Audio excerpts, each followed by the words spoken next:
but we're going to the Pac-12. Talk about your thoughts about joining the Pac-12 this year. Yeah, I mean it's so cool. I think just to look at where we've come, where Texas State has come, and it's a lot of credit to you and Don Coryell. I mean, y'all are just, man, y'all make the ship run. And so it's just like to see that, Texas State, where we were 3 years ago and where we are now.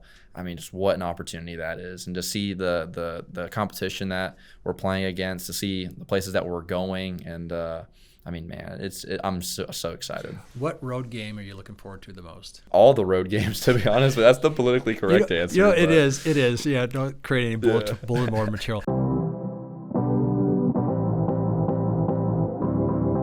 Today, I'm super excited about having my friend Brad Jackson join us. Brad is our quarterback, obviously, for our football team, but he's also a superstar student as well. He's doing really well in class. In fact, he's going to graduate in December already. It's hard to believe. You just got here, it feels like. That's what it feels like, but, he surprises me too, but, what a blessing it is. Sneaks up on you. So this is actually your third year here and graduating already. Did you bring a bunch of hours with you? Oh yeah. I graduated with my associate's degree out of high school. So you went to Reagan, right? Yes, sir. So my senior season was at Reagan High School. In San Antonio. I spent 17 years in Houston, and then went to Cypress Creek High School the first 3 years, and then transferred to San Antonio Reagan, and then 6 months later, after that, here I was in January of 24. So. Well, I'm glad to have you here. And what I love about the podcast is it gets kind of like a behind-the-scenes look at who people are,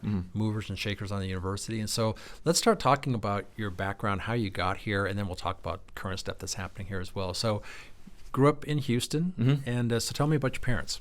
Yeah, so grew up, Leah and Chad Jackson are my two parents, and my four older siblings, Zach, Carly, Kate, and David. You're the baby? I'm the baby I could tell. 5. I knew. Yeah. I could tell a baby a mile away. Yeah. Yeah, so we grew up together, and being the youngest is always a little bit different, because your older siblings You get everything. I was the oldest. I was like I didn't get anything, but my baby sister, she got everything. See, it wasn't the way in my family. People usually think the oldest or the youngest is the most spoiled of the bunch, but for me, I was humbled very quickly by my older siblings, and they made sure to know about that. They punch you around a lot. Push me around, pick fun at me, bully me, but hey, it made me who I am today. Yeah. And so I was very fortunate to be in a very, very good family growing up. My siblings were all best friends with each other. We still stay in touch now. And I mean, those were my number one supporters. And so just super cool to have a family like that. What'd your parents do? So my mom did a bunch of things growing up, down from, personal coaching to basically right now she does works a job at Hotwire, which she's in charge of essentially making sure that homeowners that are moving in neighborhoods, their Wi-Fi is all good. So she runs around and deals with people all day. And then my dad used to be a VP of marketing at Labrada. Back in Houston. What is that? So it's basically a protein company. Oh, okay. They're big based out of Houston, and so he's been doing that. So what led you to athletics? Was like everybody in your family was doing athletics, or were you like the only athlete in the family, or? Yeah, so I come from a very athletic family. That's pretty typical, right? Yeah, so my mom was a rangerette at Kilgore College. My dad. She must love the Strutters then, right? Oh, she loves watching them. She likes being out there for halftime, watching the Strutters, watching the cheerleaders and stuff like that. My dad played soccer throughout his entire life, and then played kicker his senior year of college at Furman University. And then all my siblings, athletes. My two brothers are both soccer players. One played at Tulsa and Furman, and then played a little bit at down in RGV, went pro for about 1 or 2 years. And then my other brother, David, who's at the Naval Academy, he was an All-American midfielder. So he was pretty good in his tenure there. And then my two older sisters were big in ballet growing up, and so for me, I was kind of like, okay, well, I got to figure out my journey now. And so I tried a bunch of different things, and then I just remember watching a football game one day. I think it was like 2017 divisional game with Aaron Rodgers, and I was like, man, that's what I want to do. Did you get your footwork from your sisters for their dance routines and stuff? Not quite, not exactly the same, but.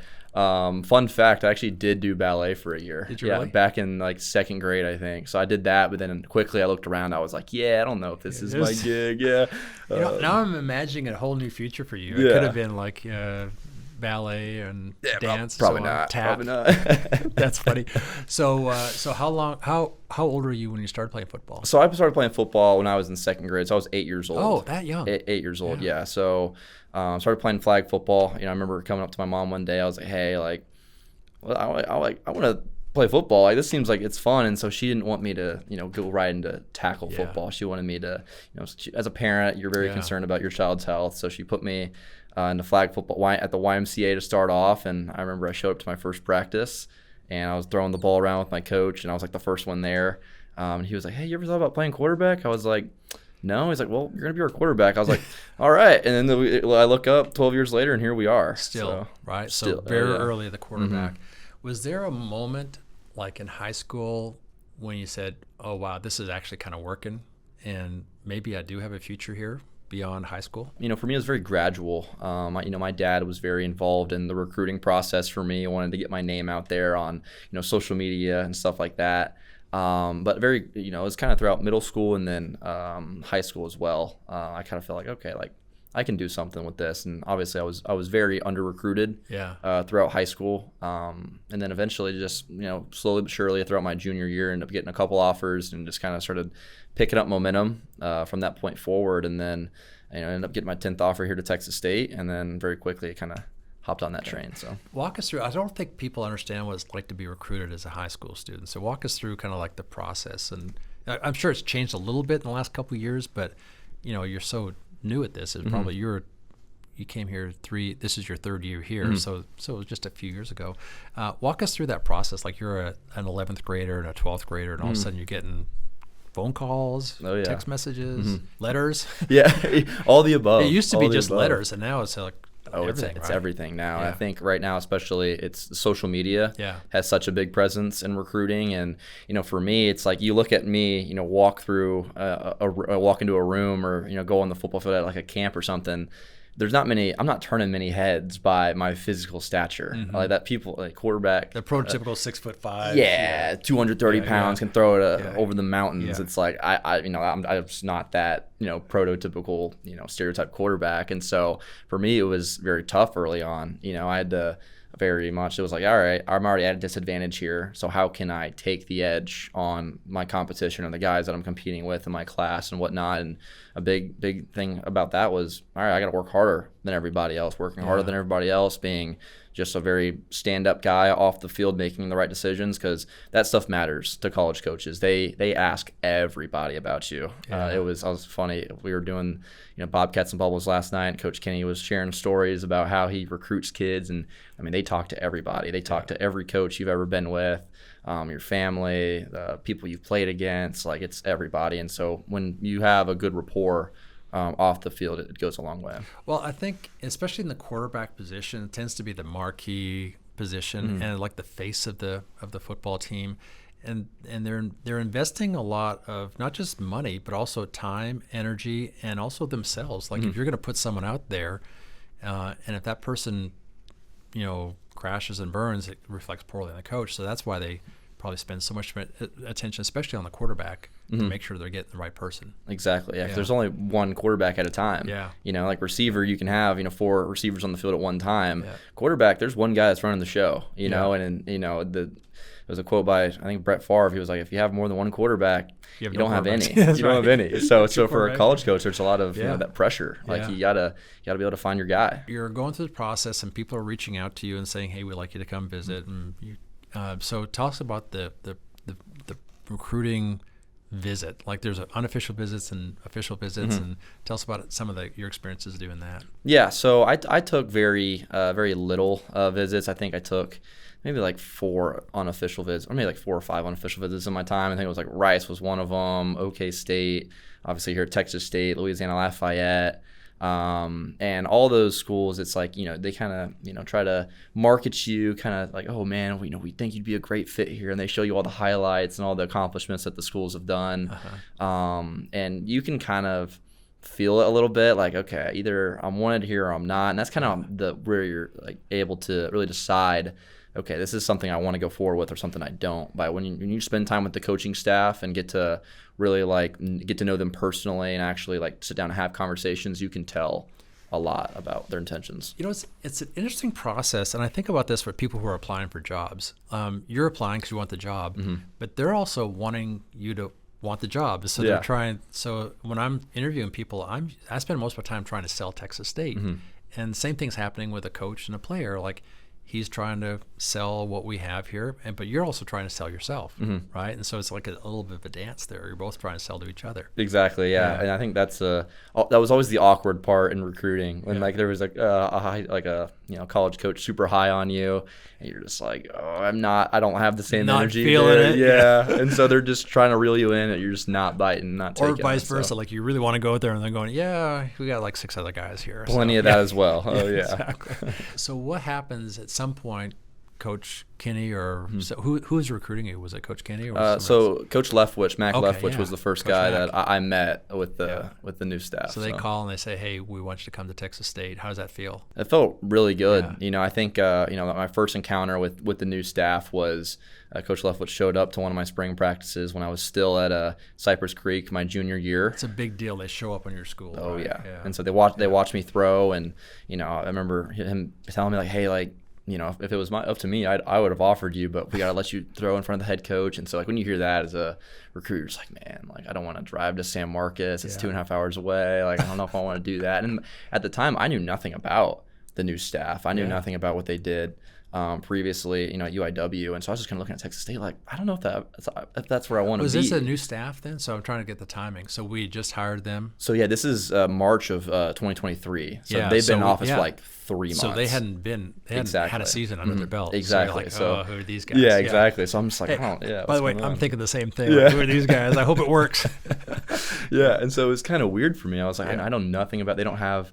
But I mean, sure enough, I ended up transferring to Reagan, and so you're so much closer now. Exactly, and I had my OC at Reagan High School was super close with Coach Brian, our tight ends coach, knew Coach Leftwich personally, and Coach Kenny, and so he's like, hey, like, I know those guys. You should go up to a camp. And so I was like, all right, I'll go up to a camp, and I mean, I probably had trying to stay humble, but I probably had the best throwing day of my entire life. Yeah. It was super weird. I was like, I have never thrown the ball that accurately that far before, but I'll take it. I was like, that's not me throwing the ball at this point. But no, but it's great though. I mean, everything kind of came together for you at that moment because it's supposed to happen. Yeah, it's destiny. That's God's kind of His hand working in all of it, and then ended up going on an unofficial visit, a week later, and just got to sit down with the staff and then actually see like, okay, like this is what they've done, but then also to see their vision for what they want Texas State to be, where they want to take this place, and I was instantly bought in. So that's before your senior year of high school. So then you got your senior year, and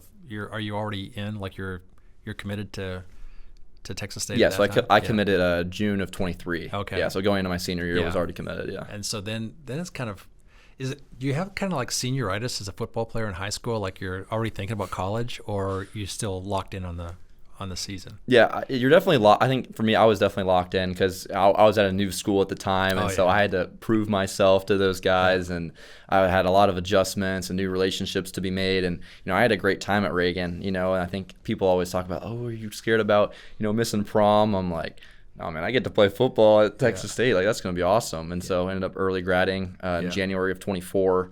Missing that spring semester of high school, but it was the best decision I've ever made. That's why it seems like you've been here for so long, because you came early, and then so that your first year, you redshirt your first year, and you're kind of like, this is probably the first time in a long time where you've been sitting on the sidelines the whole time. How does that feel? It was different. It was different because I was very fortunate to play very early on in high school. I showed up and had a success almost immediately, was thrown on varsity as a true freshman, and was able to start, I believe it was like 8 or 9 games my true freshman year. And so I was kind of always just bred with, success early. And then so for the first time in my life, I kind of was told, like, no, like football, I mean, you got Jordan McLeod, who's the Sun Belt Player of the Year. You got RJ Martinez, who transferred from Baylor. Like, those are really good quarterbacks. And so for the first time, I had a new perspective. I was like, all right, I get to just sit back and watch these older guys and to learn from them and to take this wisdom in from them. It was a really cool experience, a different experience for me, but I mean, it is why I am today. So it's going to happen, right? So you just have to like take it and say, hey, I'm going to make the most of it. And maybe you would wish you were starting, but you're not. And so let's make the most of what the opportunity I have here. I can learn from these guys and then get ready for next year, because next year you will be the guy. And if things work out well for you, and they did work out well for you. Yeah. So your second year is your freshman year, and that's why I kind of get lost. I kept thinking, he's just a freshman. Seems like he's been here forever. But so your freshman year, it turns out pretty good, huh? I would say so, yeah. Yeah. So you get recognized a lot, have a lot of success throwing a lot of touchdown passes, but also running for touchdowns as well. Team kind of goes through a tough time. We lose like 5 games in a row. What was that like at that moment? Like, I'm there, but I'm not in the locker room. I don't know what's happening behind the scenes, but what was that like going through that down time? Because I know it worked out great in the end, but sometimes I think about, you learn so much in the hard moments. The easy parts just kind of go, but the hard parts are where your character is not necessarily made, but at least revealed. So talk about that. Yeah, no, exactly. I think, for us, we were 3-6 at one point, and like, that's like, especially all the preparation you put in, like each and every week to go out there and prepare for a game. Like, you're just like at 3-6, you lost 5 straight. You're just like, man, like, I do not want to go to work today. Like, and this you have is tough. no margin for error to Zero. go to a bowl game. You have to win everything. Exactly. You have to win out. And so, like, we're in that point. We were going to play Southern Miss. At their place. Who at the time they were the best team in the conference, and they were like 7-2. And so you're just like, man, it's like all odds are against us. We were like 20-point underdogs, something like that. And then you go out there and then just absolutely just like play the best football we've played of the entire season. And so it was just like, and then from that point on, obviously go on to win, another 3 straight and win the bowl game. But it was just like in that moment before we played Southern Miss, I remember like talking to my brothers. They would call me, wondering like, Brad, like, what's going on right now? Like, how are the vibes in the locker room? Like, the vibes are great. Like, we're awesome. Like, the team's like, I mean, the most connected it's been throughout the year. It's just we just couldn't find a way to win, which was the unfortunate part. But then we're able to put together a pretty good second half of the year. Ended strong, and then winning the bowl game, and not just winning the bowl game, but MVP of the bowl game. So how did that feel? It was good. It feels good, whenever you're able to be up on that stage with Lincoln and Coach Kenny, and to have that memory and share that moment with them. It was definitely an honor. It was awesome. It was an iconic moment, and I think it was the, it was kind of the breakout story of you. I think because we're in the Sun Belt Conference, and people aren't thinking a lot about Texas State perhaps, and we had a little bit of a downtime. I don't think people were like attending to what you were doing until the end of the season, and people say, man, he had a great season for a freshman. Right. Fast forward to the spring and the summer, and the tide has turned a little bit. Now people are really paying attention to you. I mean, most recently named to the Maxwell watch list. I think there's another watch list that you're on, and probably more than just one other one.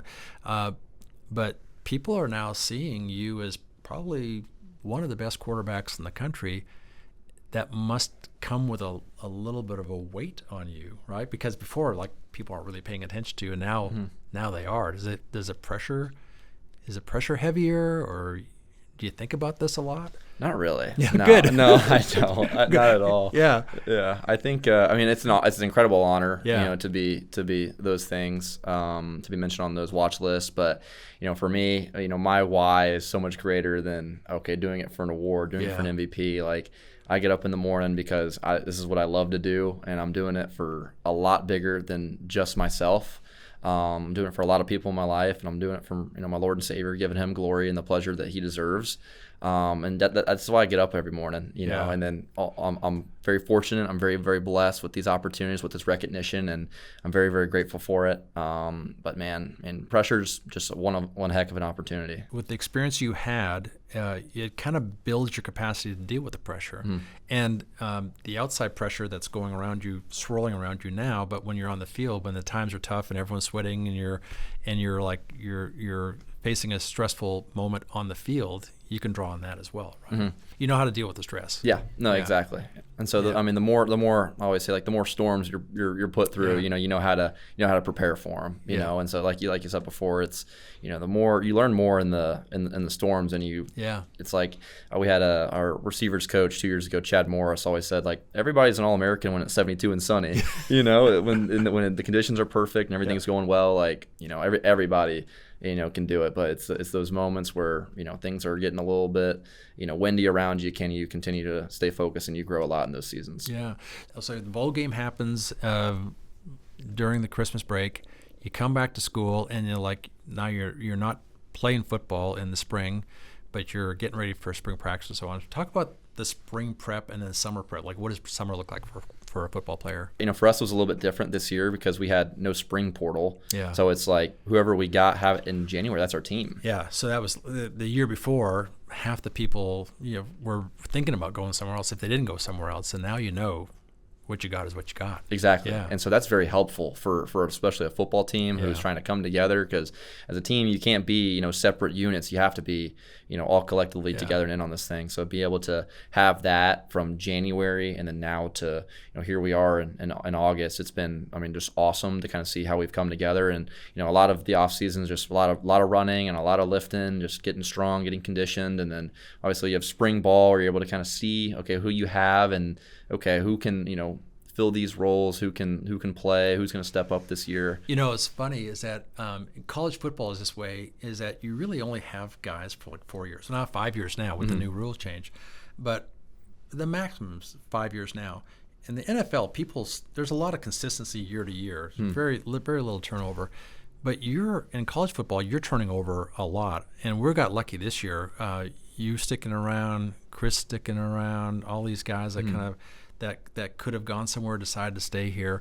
So I feel like we had a really good run here with people wanting to come back. But then you got to plug in the people who did leave with the new people and trying to figure out who's, and they've got different strengths and so on. So it's a challenge for the quarterback to kind of be thinking about, how do I deal with these new people? How do I lead these new people? Exactly. And it's just a cool opportunity because you get to meet so many different people, all different people with different backgrounds, and so just being able to be, that vocal leader and just to introduce hey, when you have as much retention as we did have, you have your leadership.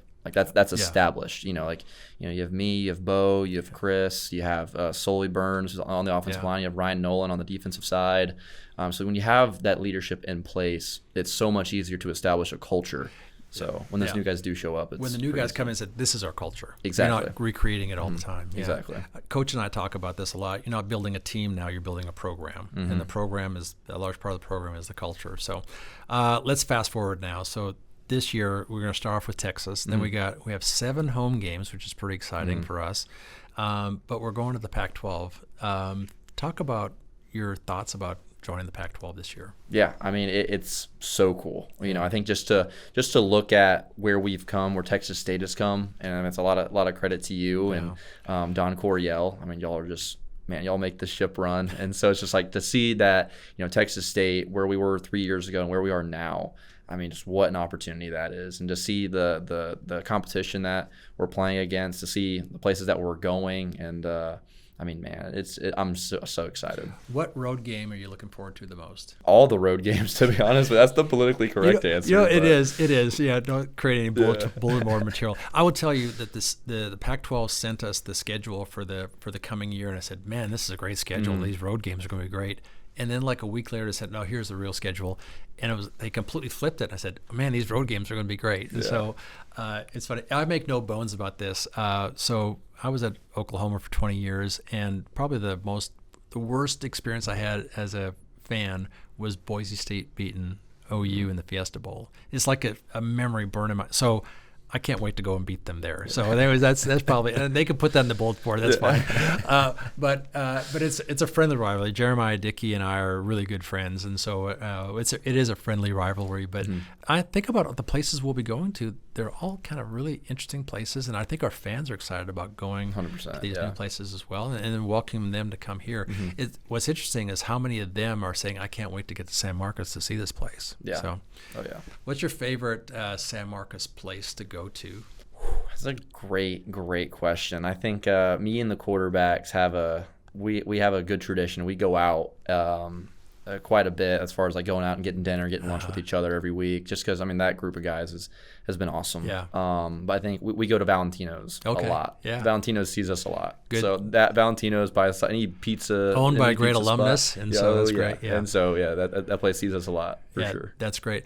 I think there's an all-you-can-eat sushi place too that I've Oh, not been to. Kobe? Kobe, yeah. And so I hear a lot about that. I've never tried that. My wife's not a big sushi fan, so I've never been either personally, but that place has seen the Texas State quarterbacks roll through there once or twice. So. That's great. Yeah. Well, what is your favorite memory as a Bobcat so far?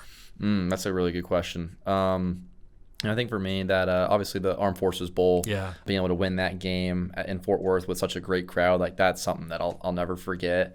But I think what comes to my memory whenever people ask that question is, at UTSA in the Alamo Dome, and me and Bo connecting late in that early in that fourth quarter was just like, man, that's a moment. You can't beat it. I loved it too because I have a friendly bet with the president there, and the first time we played them, they won, and I had to wear an orange tie the next Monday, and then we beat them here, but then we go back there, and that's a tough place to win. Their record is really good there at home.